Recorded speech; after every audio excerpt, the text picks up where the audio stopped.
दोस्तों, आज की कहानी है बहू आज तुम्हें 2 रोटी और थोड़ी सब्जी ही मिलेगी।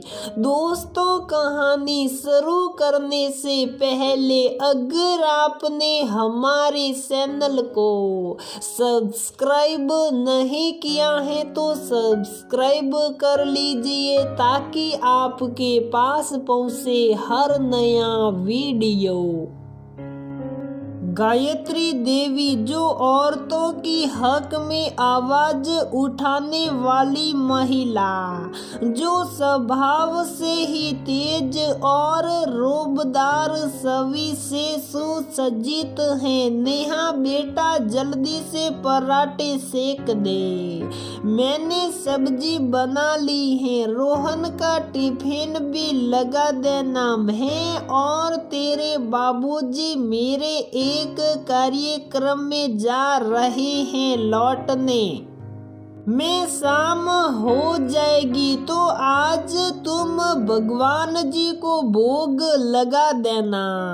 तभी नेहा ने बड़ी ही साधारण तरीके से बोला, मम्मी जी मैं पूजा नहीं कर सकती, मेरे पीरियड स्टार्ट हो गए हैं। नेहा का इतना बोलना था कि गायत्री देवी भड़क गई और जो अभी तक बड़े प्यार से बात कर रही थी, अचानक जोर जोर से चिल्लाने लगी, अगर पीरियड आ गए तो कमरे से बाहर क्यों निकली? पूरा घर अशुद्ध कर दिया। उनकी तेज आवाज सुनकर नई नवेली दुल्हन नेहा घबरा गई और सोचने लगी, मैंने ऐसा क्या कह दिया जो ये इतना भड़क रही है? नेहा की शादी को अभी 16 दिन ही हुए, उसे यहाँ के नियमों के बारे में कुछ नहीं पता। गायत्री देवी ने फिर जोर से कहा, अब यहाँ भूत बनी खड़ी क्यों हो? जाओ अपने कमरे में, और हाँ, किसी सामान को हाथ मत लगाना, रोहन से भी दूरी बनाए रखना और 5 दिनों तक कमरे से बाहर मत निकलना। सख्त हिदायत के साथ कमरे में भेज दिया। डरी सहमी सी नेहा अपने कमरे में जाकर चुपचाप एक कोने में बैठ गई। उसे कुछ समझ में ही नहीं आ रहा था, आखिर मम्मी जी ऐसा क्यों कर रही हैं? पीरियड तो एक नेचुरल प्रोसेस है, इसमें ऐसे कौन सी आफत आ गई? उसका मन जोर जोर से रोने का कर रहा था। उसके कमरे में जाते ही गायत्री देवी ने सरोज काम वाली से पूरा किचन धुलवाया और फिर पूरे घर में गंगा जल छिड़काया। उसके बाद वो रोहन का टिफिन पैक कर खुद अपने पति के साथ नाश्ता कर कार्यक्रम में जाने के लिए तैयार हो गई और जाते जाते मेड से शाम का खाना बनाने को बोल गई। सामान्यतः खाना गायत्री देवी ही बनाती है और अब नेहा बनाने लगी, परंतु नेहा को वो बराबर साथ देती। रोहन भी ऑफिस चले गए।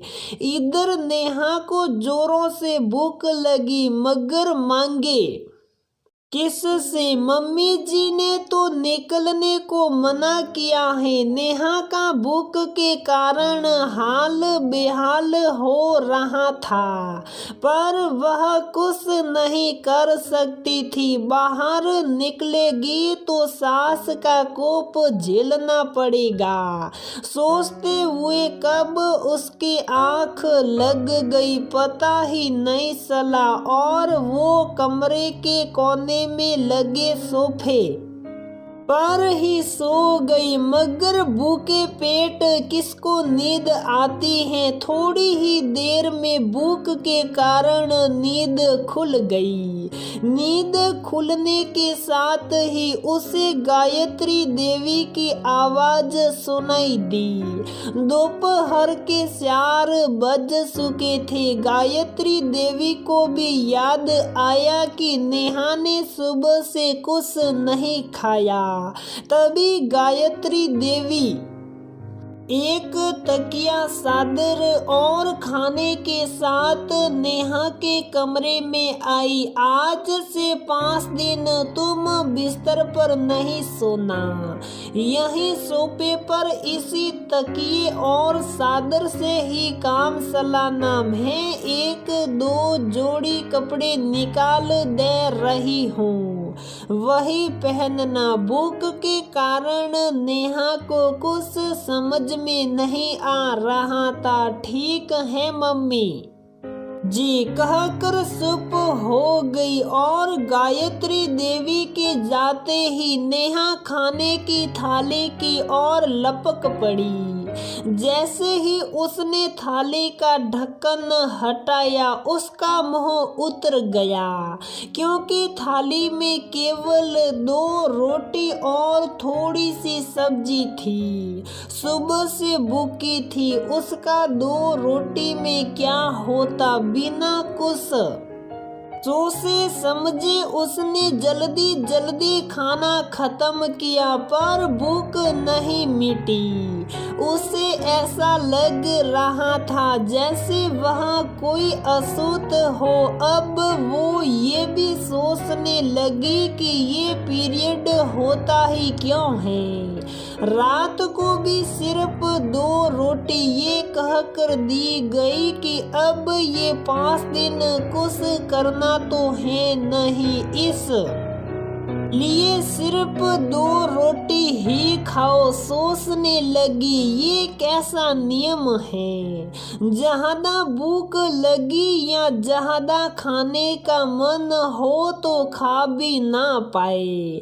नेहा ने मन ही मन सोचा, अब मैं बोल कर रहूंगी। और अगले दिन गायत्री देवी जैसे ही कमरे में खाना लेकर आई, नेहा ने बोल ही दिया, मम्मी जी मेरा 2 रोटी से पेट नहीं भरता। आप तो महिलाओं की हक की लड़ाई लड़ते हो, तो अपने घर में ही ऐसा व्यवहार क्यों। मैं भी तो एक महिला हूँ। जहाँ दुनिया इतनी आगे बढ़ गई, वहाँ आप जैसे लोग भी हैं जो खुद को सामाजिक सुधारकर्ता कहते हैं, परंतु अपने ही घर में नियम के नाम पर अभी भी पिछड़ापन दिखाते हैं। तो दोस्तों, हमारी ये कहानी यहीं पर समाप्त होती है। अगर आपको हमारी ये कहानी पसंद आती है तो प्लीज वीडियो को लाइक करें, शेयर करें और हमारे चैनल को सब्सक्राइब जरूर करें।